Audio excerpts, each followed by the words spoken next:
मजबूती देने के लिए लगातार कई संगठन आवाज उठाते रहे हैं, चाहे कमलनाथ सरकार हो या शिवराज सरकार। पंचायती राज संस्थाओं के प्रतिनिधियों की जो आवाज है वो उठाई गई, मानने के दावे और वादे किए गए, लेकिन वो वादे पूरे नहीं हुए।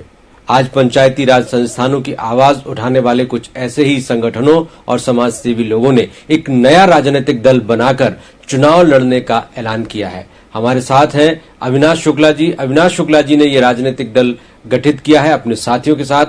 अविनाश जी, अचानक राजनीतिक दल गठित करने का ख्याल कैसे आया और ये राजनीतिक दल किस तरह से फाइट करने जा रहा है? क्या चुनाव में कैंडिडेट उतारेगा? आपका रजिस्ट्रेशन हुआ कि नहीं?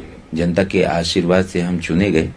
इसके बाद हम लोगों ने आंदोलन किया हक और आवाज के लिए कि गांव, गरीब, किसान, दलित, शोषित, पीड़ित, वंचित का कल्याण कैसे हो। उसमें पंचायती राज के जो छोटे छोटे जनप्रतिनिधि होते हैं उन्हीं के माध्यम से हम उनका गरीब लोगों का भला करते हैं, मगर उनको ताकत नहीं मिलने के कारण वो भी बेबस और लाचार रहते हैं, जिसकी हर जगह मांग हुई और सभी पंचायती राज प्रतिनिधियों ने इसकी आवाज बुलंद की और बुलंद करने के बाद भोपाल में धरना प्रदर्शन हुए, जिसमें कमलनाथ की सरकार उसके बाद बनी। कमलनाथ ने भी कुछ पंचायती राज प्रतिनिधियों को पूरा आश्वासन दिया था। इसके बाद कमलनाथ जी ने कुछ नहीं किया और उसके बाद हम लोगों ने ये सोचा कि अब किसी से याचना करना बेकार है, रण में कूदना चाहिए और उसके तहत हम लोगों ने नई पार्टी गठित की जिसका नाम राष्ट्रवादी भारत पार्टी है। और राष्ट्रवादी विचारधारा, क्योंकि महात्मा गांधी का भी एक उद्देश्य था कि पंचायती राज अधिकारों का जब तक विकेंद्रीकरण नहीं होगा तब तक देश का विकास संभव नहीं है।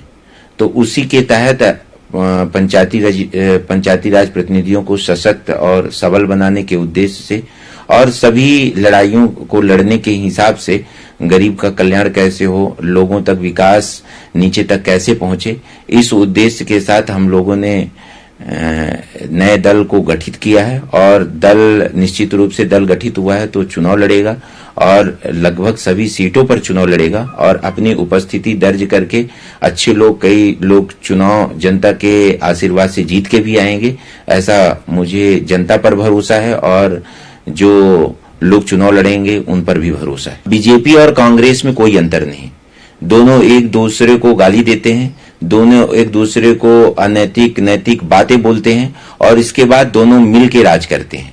इसलिए जनता को इस बात को समझना पड़ेगा कि मध्य प्रदेश हो, छत्तीसगढ़ हो, राजस्थान हो, यहाँ पर तीसरे विकल्प की आवश्यकता है।